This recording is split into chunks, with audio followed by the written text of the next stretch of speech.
Hello everyone, स्वागत है आप सभी लोगों का कल्याण इंस्टीट्यूट यूट्यूब चैनल पे।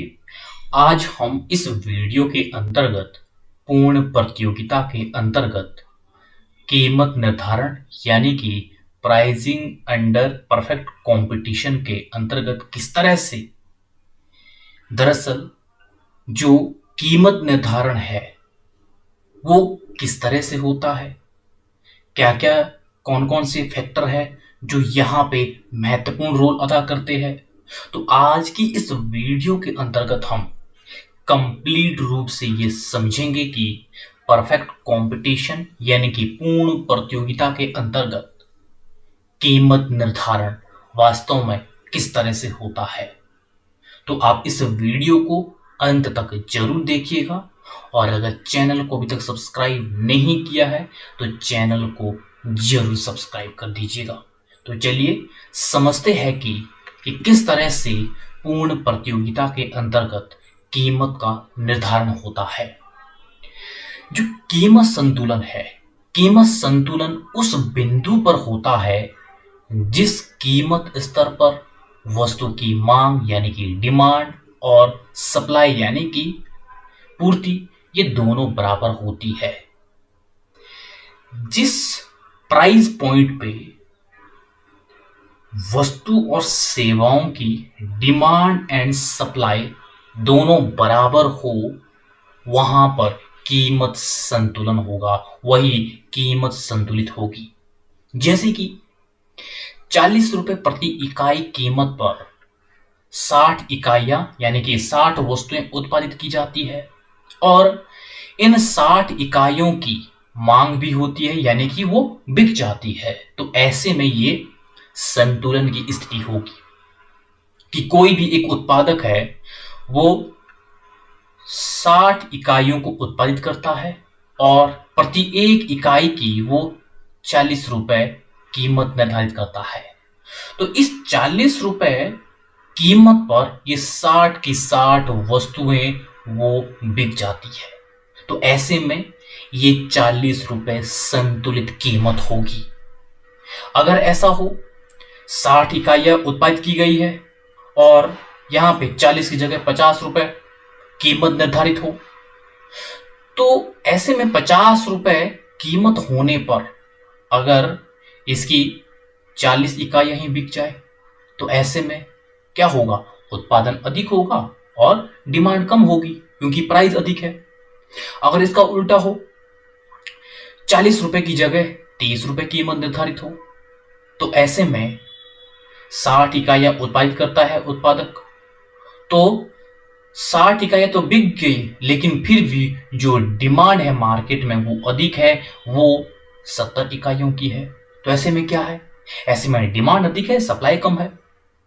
तो ये अगर 30 रुपए निर्धारित हो और 50 रुपए निर्धारित हो ये संतुलित कीमत नहीं होगी क्योंकि इन दोनों कंडीशन में क्या हो रहा है, या तो सप्लाई अधिक है या डिमांड अधिक है। सप्लाई और डिमांड बराबर किस प्राइस पॉइंट पे है, वो 40 रुपए पे है। तो 40 रुपए यहां पे संतुलित कीमत होगी। तो किस तरह से, यदि कीमत बढ़ती है तो उत्पादन तो बढ़ेगा लेकिन मांग कम होगी। तो ऐसे में जो विक्रेता है वो अतिरिक्त पूर्ति को बेचने के लिए वो कीमत कम करेगा। और किस तरह से जब वो कीमत करता है, कीमत को घटा देता है तो ऐसे में पुनः संतुलित कीमत स्थापित होती है। यानी कि मार्केट की एक ऐसी शक्ति है डिमांड एंड सप्लाई जो किस तरह से वो अंततः वो संतुलन की स्थिति ला देता है। यदि कीमत बढ़ जाती है तो क्या है, ऐसे में जो उत्पादक है वो उत्पादन करने के लिए वो मोटिवेट होगा, जिससे कि उत्पादन करने के लिए तो मोटिवेट होगा लेकिन जो उन्हें उस वस्तु की जो डिमांड है वो कम हो जाएगी क्योंकि प्राइस ज्यादा है। प्राइस ज्यादा होने पर डिमांड कम होती है। तो ऐसे में जो उत्पादक है, उत्पादक के पास उसके पास अतिरिक्त वस्तुएं उत्पादित होगी। जब अतिरिक्त वस्तुएं उत्पादित होगी तो ऐसे में उसको बेचने के लिए उसे कीमत कम करनी पड़ेगी। तो यानी कि प्रेशर किसका है? डिमांड कम है मार्केट में। तो डिमांड जब कम थी उसने किस तरह से कीमत को कम कर दिया, कीमत कम की तो डिमांड बढ़ गई और जिससे कि वो संतुलित कीमत स्थापित हो गई फिर से। इसी तरह से इसका उल्टा होता है, यदि कीमत कम है तो ऐसे में डिमांड अधिक है लेकिन सप्लाई कम होगी। तो किस तरह से जो विक्रेता है, विक्रेता में प्रतियोगिता के कारण वो कीमत बढ़ा देगा, क्योंकि जब डिमांड अधिक है सप्लाई कम है, उत्पादन कम हो रहा है, तो उत्पादक डिमांड अधिक होने के कारण वो कीमत को बढ़ा देगा। और जब कीमत बढ़ती है तो जो उत्पादक है, उत्पादक को अधिक प्रॉफिट मिलता है, वो अधिक उत्पादन करता है, यानी कि पूर्ति बढ़ जाएगी और मांग में फिर से कमी हो जाएगी, क्योंकि जब कीमत बढ़ा दी है तो मांग स्वतः ही कम हो जाएगी। तो इससे किस तरह से मांग और पूर्ति की जो शक्ति है वो पुनः ऐसे बिंदु पे ला देता है जहां पर संतुलन की स्थिति होती है। कहां पे पहले कीमत कम थी तो यहाँ पे डिमांड ज्यादा थी और सप्लाई कम थी। तो ऐसे में मार्केट में किस तरह से डिमांड एंड सप्लाई के तहत कीमत बढ़ गई और पूर्ति भी बढ़ गई, इससे डिमांड भी पूरी हो गई और जिससे कि पुनः एक संतुलन की स्थिति आ गई, संतुलित कीमत स्थापित हो गई। तो इस तरह से डिमांड एंड सप्लाई के द्वारा मार्केट में किस तरह से संतुलन स्थापित होता है और इस तरह से हम ये देखते हैं कि जो कीमत का निर्धारण है वो इस रूप में होता है। हम ये देखते हैं कि किस तरह से मांग अधिक होती है। जब मांग अधिक होती है तो किस कंडीशन में होती है? जब बाजार मांग बाजार पूर्ति से अधिक होती है तो यानी कि डिमांड अधिक है और संतुलन जो कीमत होती है, संतुलित कीमत बाजार कीमत से अधिक होती है। यानी कि मांग अधिक है। क्यों अधिक है?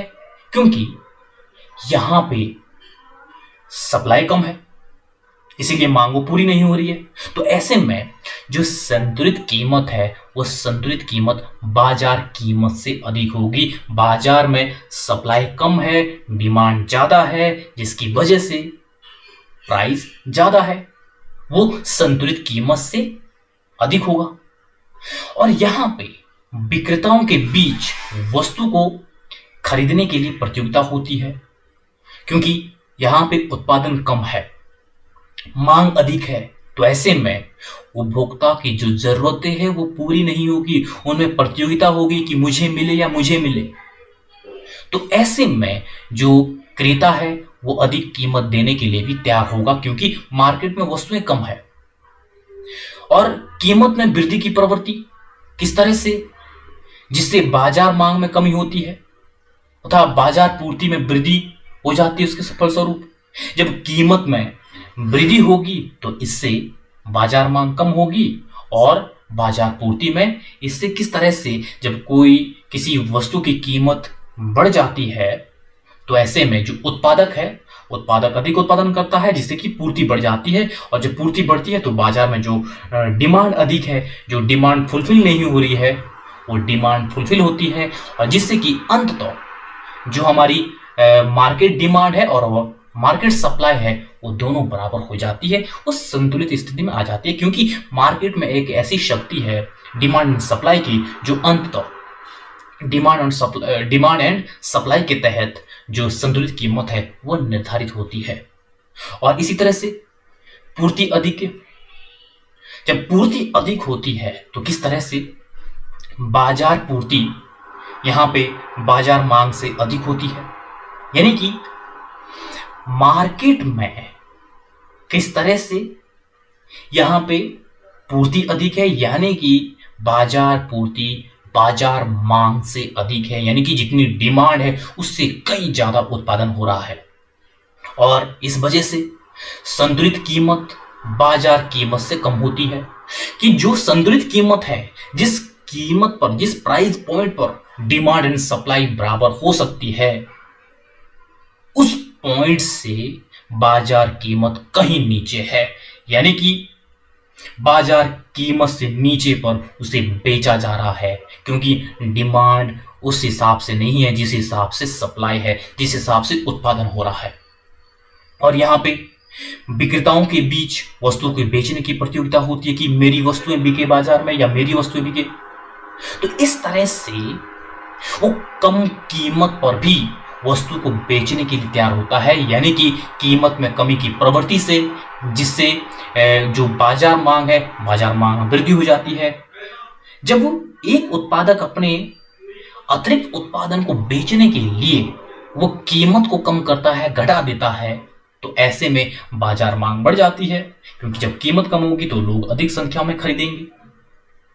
तो इस तरह से यहां पे बाजार पूर्ति में कमी आएगी। जब कीमत कम हो जाएगी तो उस हिसाब से जो उत्पादक है उसको प्रॉफिट नहीं मिलेगा।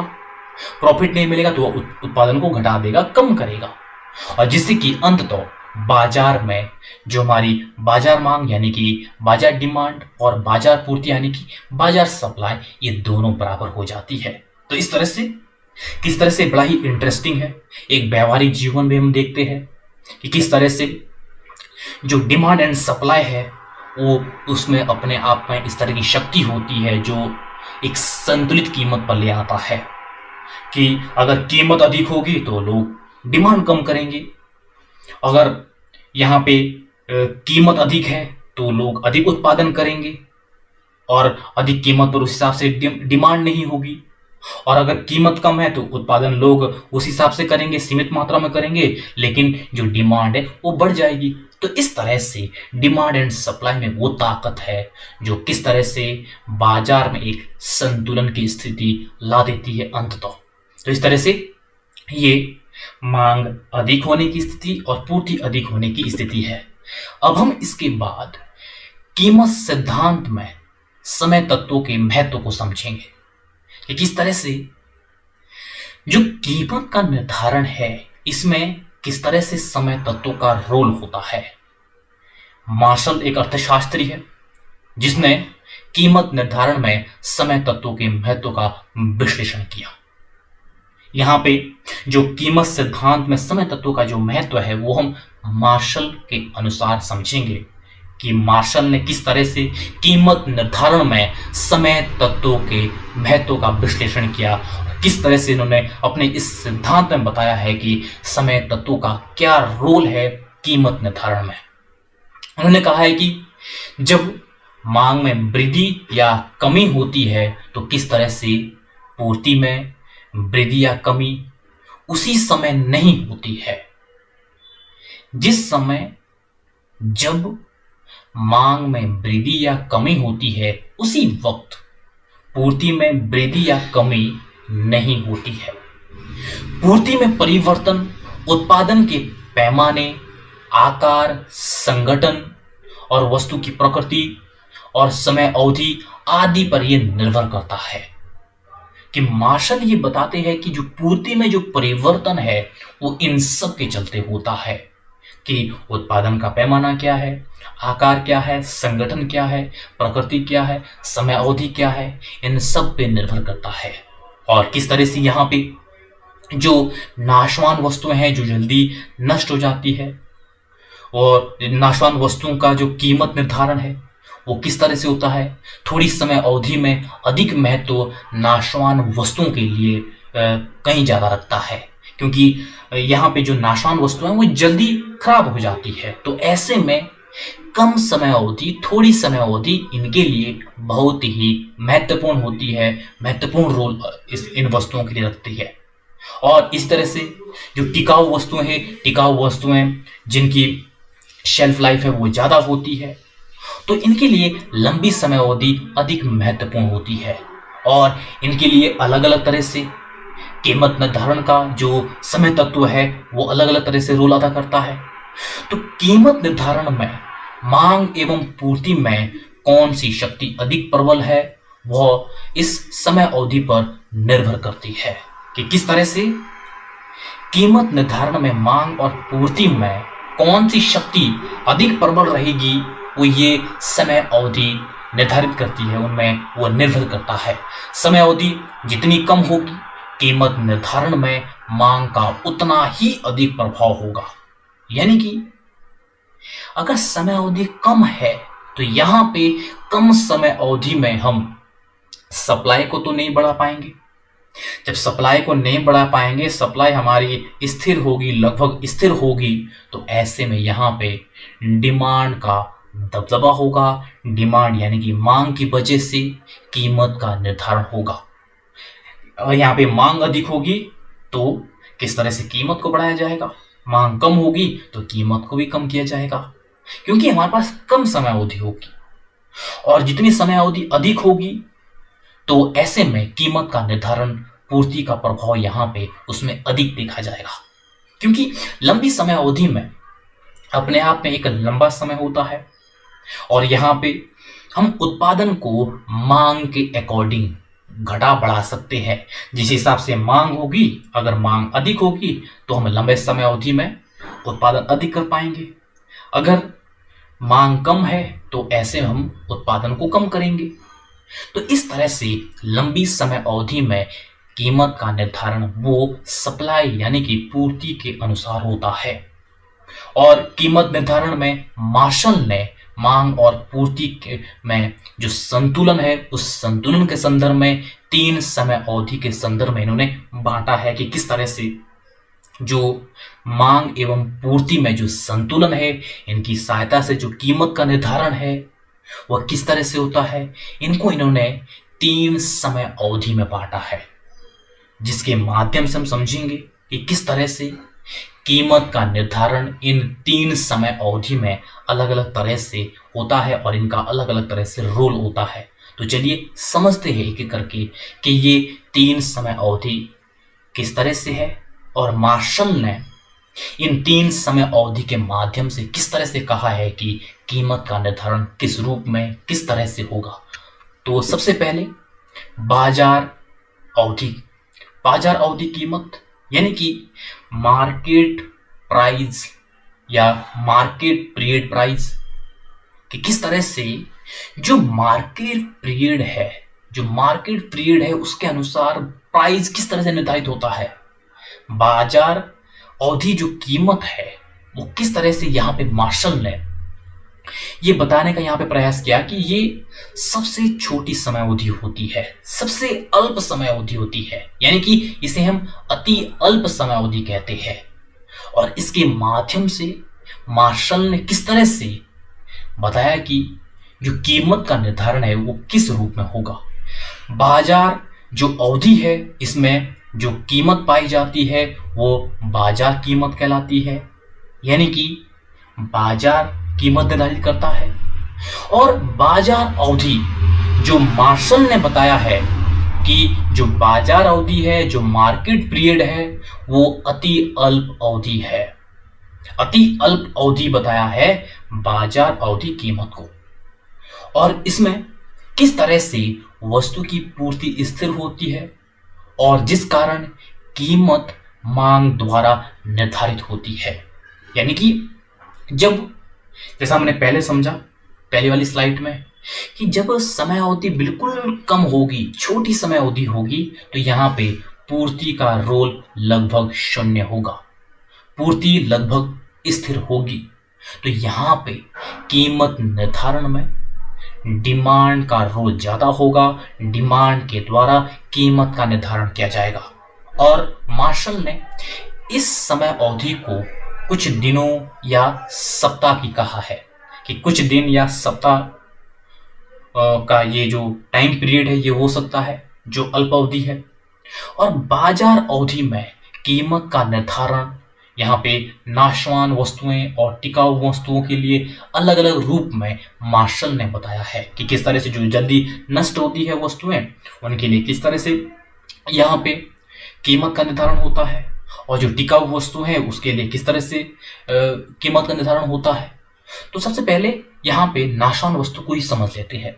नाशवान वस्तुएं यानी कि जो जल्दी नष्ट हो जाती है, जिनकी शेल्फ लाइफ कम होती है। नाशवान वस्तु में जैसे दूध, सब्जी, मछली आदि, इनकी कीमत मुख्यतः मांग के द्वारा निर्धारित होती है इस अति अल्प समय अवधि में। यहाँ पे अति अल्प समय अवधि में जो इन नाशवान वस्तुओं की जो कीमतें हैं वो मांग के द्वारा ही निर्धारित होती है।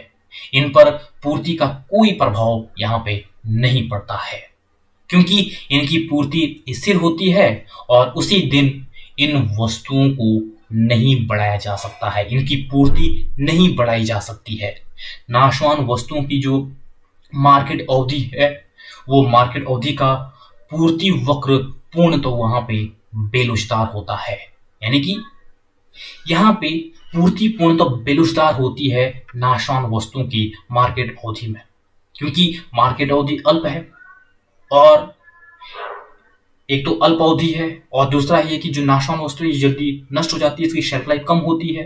तो मार्केट अवधि में इन नाशवान वस्तु का जो पूर्ति वक्र है वो पूर्ण तो बेलुस्तार होता है, और यहाँ पे मांग बढ़ने पर नाशवान वस्तुओं की कीमत में वृद्धि हो जाती है, क्योंकि यहाँ पे डिमांड सिर्फ और सिर्फ कीमत निर्धारण में रोल अदा करेगा। अगर मांग अधिक है तो नाशवान वस्तु की कीमतें में वृद्धि हो जाएगी, यदि मांग कम है तो इन नाशवान वस्तुओं की कीमतें कम हो जाएगी, क्योंकि यहाँ पे क्या रोल अदा कर रहा है, यहाँ पे डिमांड मुख्य तो रोल अदा कर रहा है कीमत निर्धारण में।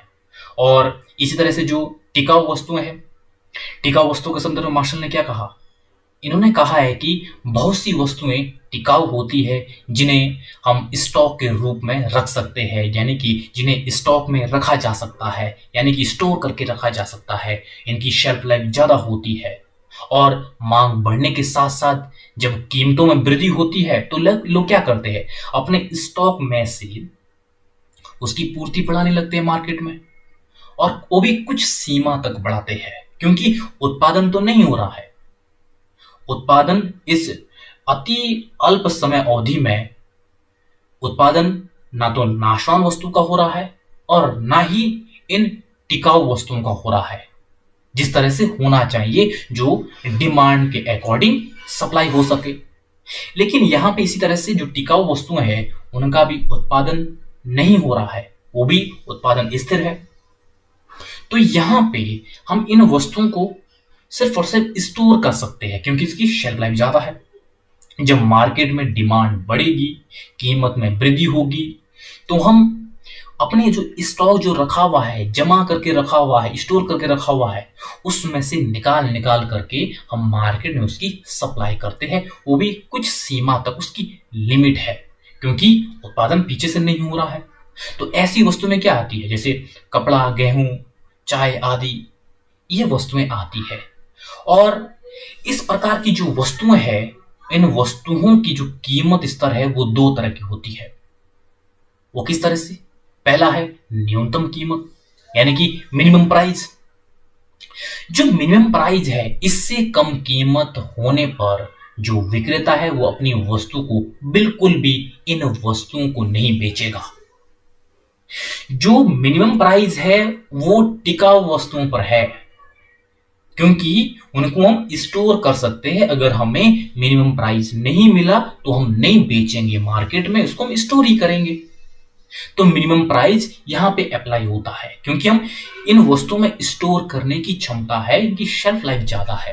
तो किस तरह से जो मिनिमम प्राइस है, इससे कम कीमत जाए तो विक्रेता इस कीमत से कम पे वो मार्केट में बिल्कुल भी वस्तु को नहीं बेचेगा, वो स्टोर करेगा। और ये जो मिनिमम प्राइस है, इसको हम सुरक्षित कीमत यानी कि रिजर्व प्राइस कहते हैं, जिससे कम कीमत पर बेचने पर जो उत्पादक है उसको लॉस होगा। जो ये रिजर्व कीमत है, सुरक्षित कीमत है, सुरक्षित कीमत के टिकाऊपन पे ये निर्भर करता है। अगर टिकाऊपन ज्यादा है तो हमारी जो मिनिमम प्राइस है, न्यूनतम कीमत है, वो उतनी ही ज्यादा होगी। अगर टिकाऊपन कम है वस्तु का तो हमारी जो सुरक्षित कीमत है, न्यूनतम कीमत है, मिनिमम प्राइस है, वो भी कम होगा। तो इस तरह से ये वस्तु की टिकाऊपन पे निर्भर करता है। सुरक्षित कीमत भविष्य में कीमत में होने वाले परिवर्तन पर भी निर्भर करता है। अगर भविष्य में कीमत बढ़ने की आशा हो तो जो उत्पादक है वो उत्पादक ऊंची सुरक्षित कीमत यानी कि ज्यादा मिनिमम प्राइस रखेगा, जिससे कि उसे प्रॉफिट मिल सके।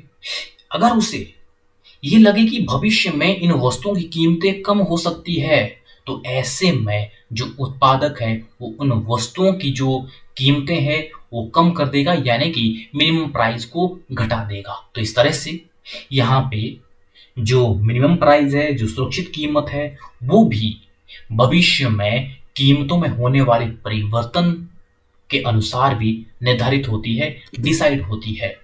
और ये जो सुरक्षित कीमत है वो भविष्य में उत्पादन लागत पर भी निर्भर करता है। अगर उत्पादक को ये लगे कि भविष्य में इन वस्तुओं की जो लागत है वो बढ़ सकती है, तो ऐसे में जो उत्पादक है वो अपनी जो मिनिमम कीमत है, जो सुरक्षित कीमत है, उसको भी वो अधिक डिसाइड करेगा, अधिक निर्धारित करेगा। और यदि विक्रेता को ये लगे कि भविष्य में मांग बढ़ने की आशा है, तब भी वो जो उत्पादक है वो इस मिनिमम प्राइस को यानी कि सुरक्षित कीमत को अधिक कर देगा, क्योंकि भविष्य में मांग बढ़ने की संभावना है।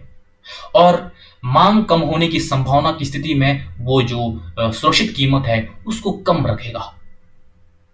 और वस्तु की जो मांग बढ़ने से जो कीमत बढ़ेगी, तो इस तरह से किस तरह से विक्रेता वस्तु के भंडारण में अधिक मात्रा में वो बेचता रहेगा, यानी कि वस्तु की मांग बढ़ने से किस तरह से मार्केट में इन वस्तुओं की, जिनको हम भंडारित कर सकते हैं, जिनकी सेल्फ लाइफ ये ज्यादा है, टिकाऊ वस्तुएं, इन वस्तुओं की मांग बढ़ने पर कीमत बढ़ेगी, जिससे कि जो उत्पादक है, जो विक्रेता है, वो इन वस्तुओं को भंडारण में से अधिक मात्रा में बेचेगा, यानी कि जो उसने स्टोर किया है अपने उत्पाद को, उसको वो वहां से निकाल निकाल के वो बेचता रहेगा।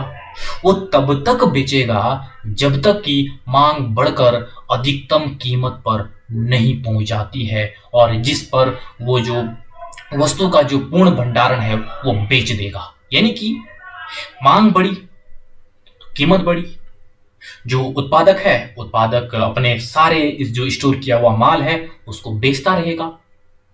वो तब तक बेचता रहेगा जब तक वो अधिकतम कीमत पर ना जाए और उसका सारा का सारा जो स्टोर है वो भी खत्म ना हो जाए। और इसके पश्चात मांग में वृद्धि होने पर भी, अगर उसके बाद भी मांग में निरंतर वृद्धि हो रही है, तो हम पूर्ति में वृद्धि यानी कि सप्लाई में वृद्धि, उत्पादन में वृद्धि नहीं कर सकते हैं, क्योंकि ये यहाँ पे हम अति अल्प समय अवधि की बात कर रहे हैं। अति जो अल्प समय अवधि है, यहाँ पे उत्पादन को हम डिमांड के अकॉर्डिंग नहीं बढ़ा सकते हैं। यही कारण है यहाँ पे पूर्ण टिकाऊ वस्तुओं का जो पूर्ति वक्र है वो अनुलंब, वो वर्टिकल होता है, क्योंकि यहाँ पे हम उत्पादन को मांग के अकॉर्डिंग नहीं बढ़ा सकते हैं। और दूसरा, किस तरह से कीमत जो है वो अधिकतम होती है, जिस पर कि विक्रेता वस्तु की सारी मात्रा को वो बेचने को तैयार होता है। एक तो न्यूनतम कीमत थी, इसमें किस तरह से उस कीमत से कम पर वो अपने माल को नहीं बेचेगा, वो भी टिकाऊ वस्तुओं को। टिकाऊ वस्तुओं की शेल्फ लाइफ होती है क्योंकि उसके पास भंडारण का एक ऑप्शन होता है। तो यहाँ पे न्यूनतम जो कीमत है, जो सुरक्षित कीमत है, वो यहाँ पे अप्लाई होती है। दूसरा ये है कि जो यहाँ पे अधिकतम कीमत होती है, अधिकतम कीमत वो होती है जिस पर कोई भी उत्पादक, कोई भी विक्रेता सारे की सारा जो उत्पादन है, सारी की सारी जो मात्रा है, उसको बेचने के लिए तैयार होता है। तो दो तरह की कीमत होती है इन सुरक्षित कीमत, जो यहाँ पे सुरक्षित वस्तुएं हैं, जो जिनको हम भंडार कर सकते हैं, इनकी दो कीमत होती है। एक तो न्यूनतम कीमत और दूसरी अधिकतम कीमत। न्यूनतम कीमत वो है जिससे कम पर उत्पादक या विक्रेता अपनी वस्तु को नहीं बेचेगा। दूसरी अधिकतम कीमत जिसपे वो सारा का सारा स्टॉक अपना बेच देगा। तो इस तरह से दो तरह की कीमत इन टिकाऊ वस्तुओं में देखी जाती है। तो यहाँ पे किस तरह से बाजार कीमत, औसत लागत, या हम ये कह सकते हैं औसत उत्पादन लागत, इससे ऊपर या नीचे हो सकती है, तो अंततः फर्म सामान्य लाभ कमा सकती है या हानि उठा सकती है। यानी कि इस अति समय अवधि में, अति जो अल्प समय अवधि है, इसमें जो बाजार कीमत है वो हमारे औसत उत्पादन लागत से ऊपर भी हो सकती है, इससे कम भी हो सकती है, जिससे कि फर्म को या उत्पादक को असामान्य लाभ या कम लाभ हो सकता है या हानि हो सकती है। ये कंडीशन इनमें से कोई सी भी हो सकती है, क्योंकि बाजार में जो कीमत निर्धारण है उस सप्लाई के अकॉर्डिंग नहीं हो रहा है, वो हो रहा है डिमांड के अकॉर्डिंग। तो यहाँ पे बाजार कीमत जब औसत उत्पादन लागत से ऊपर या नीचे हो तो ऐसे में फर्म को असामान्य लाभ, सामान्य लाभ या हानि उठानी पड़ सकती है। और अगला है दूसरा जो टाइम पीरियड है वो है अल्प विधि कीमत। अल्प विधि कीमत मार्शल ने दूसरे जो टाइम पीरियड है उसमें बात की है अल्प विधि कीमत की, कि यहाँ पे अल्प अवधि जो बताई है मार्शल ने वो कुछ महीनों का बताया है ये समय, जिसमें कि मांग के अनुकूल हम पूर्ति में परिवर्तन कर सकते हैं। यानी कि ये कुछ कुछ ऐसा टाइम पीरियड है जो कुछ महीनों का है और इन कुछ महीनों में हम मांग के अनुरूप कुछ हद तक हम सप्लाई में परिवर्तन कर सकते हैं। वो परिवर्तन भी सिर्फ और सिर्फ परिवर्तनशील साधनों के द्वारा परिवर्तन करके हम उत्पादन को घटा बढ़ा सकते हैं, क्योंकि इतनी लंबी समय अवधि भी नहीं होती है कि हम स्थिर साधनों में भी परिवर्तन कर सके। तो यहां पे कुछ महीनों का समय बताया है मार्शल ने इस अल्प अवधि में, कि किस तरह से यहां पे हम कुछ हद तक मांग के अनुकूल हम अपने उत्पादन को बढ़ा सकते हैं, वो भी परिवर्तनशील साधनों में परिवर्तन करके। अल्प अवधि में कीमत का निर्धारण मांग एवं पूर्ति की शक्ति के द्वारा होता है। यानी कि इस समय अवधि में जो कीमत का निर्धारण है वो डिमांड और सप्लाई इन दोनों के द्वारा होता है। जो अल्पकालीन पूर्ति वक्र है वो यहाँ पे लेफ्ट से राइट और साधारण पूर्ति वक्र की तरह वो किस तरह से ऊपर की और ढलान वाला होता है। जैसा हमारा पूर्ति वक्र होता है कि जब हमारा कीमत बढ़ी तो यहाँ पे हम सप्लाई बढ़ा देंगे, यानी कि उत्पादन बढ़ा देंगे, और कीमत कम हुई तो हम अपने उत्पादन को कम कर देंगे, क्योंकि हम यहाँ पे इस टाइम पीरियड के अंतर्गत डिमांड के अकॉर्डिंग अपनी जो सप्लाई है, अपने उत्पादन है, उसको हम घटा बढ़ा सकते हैं। हम कई हद तक हम डिमांड के अकॉर्डिंग हम अपने उत्पादन को हम परिवर्तित कर सकते हैं। इसमें मांग शक्ति अधिक प्रभावशाली होती है, क्योंकि यहां पे भी इतना अधिक समय नहीं होता है कि हम जो स्थिर साधन है उसमें भी परिवर्तन कर सके। तो इसीलिए यहां पे मांग शक्ति पूर्ति से कहीं अधिक प्रभावशाली होती है, क्योंकि यहाँ पे जो पूर्ति है वो कम लोचदार होती है, और यहाँ पे कम लोचदार की वजह से यहाँ पे मांग का पूर्ति से ज्यादा दबदबा होता है। और मार्शल के अनुसार तीसरी जो समय अवधि है वो है दीर्घ अवधि। यानी कि यहाँ पे दीर्घ अवधि में जो मार्शल है, मार्शल कहते हैं कि दीर्घ अवधि में कई वर्षों की होती है। कई वर्ष मार्शल ने बताया है इस दीर्घ अवधि में, जिसमें कि जो पूर्ति है वो मांग के अनुरूप हम पूर्णतः हम परिवर्तित कर सकते हैं, समायोजित कर सकते हैं। दीर्घ काल में जो हमारे साधन होते हैं, चाहे परिवर्तनशील साधन हो और चाहे स्थिर साधन हो, इन दोनों ही तरह के साधनों में हम परिवर्तन कर सकते हैं, और परिवर्तन करके हम पूर्ति को मांग के अनुरूप कर सकते हैं। जो हमारे स्थिर साधन है, जिनको हम कम समय अवधि में परिवर्तित नहीं कर सकते हैं, उसको इस दीर्घ अवधि में हम परिवर्तित कर सकते हैं, क्योंकि ये कई वर्षों की समय अवधि होती है। और यहाँ पे हम दोनों ही तरह के संसाधन हो, चाहे स्थिर साधन हो चाहे परिवर्तनशील साधन हो, इनमें परिवर्तन करके हम जो उत्पादन है वो डिमांड के अनुरूप हम बढ़ा घटा सकते हैं। और इसमें पूर्ति की शक्ति अधिक शक्तिशाली होती है। यहाँ पे पूर्ति की शक्ति, पूर्ति के हाथ में सारी की सारी कीमत निर्धारण करने की शक्ति आ जाती है, क्योंकि यहाँ पे समय अवधि अपने आप में काफी लंबी होती है। यहाँ पे स्थिर साधन और परिवर्तनशील साधन को दोनों को इसमें परिवर्तन करके उत्पादन को घटाया बढ़ाया जाता है और इसीलिए यहाँ पे पूर्ति अधिक शक्तिशाली होती है, क्योंकि यहाँ पे जो पूर्ति है वो अधिक लोचदार होती है। पूर्ति को डिमांड के अकॉर्डिंग घटाया बढ़ाया जाता है, तो इसलिए यहाँ पे पूर्ति अधिक शक्तिशाली होती है।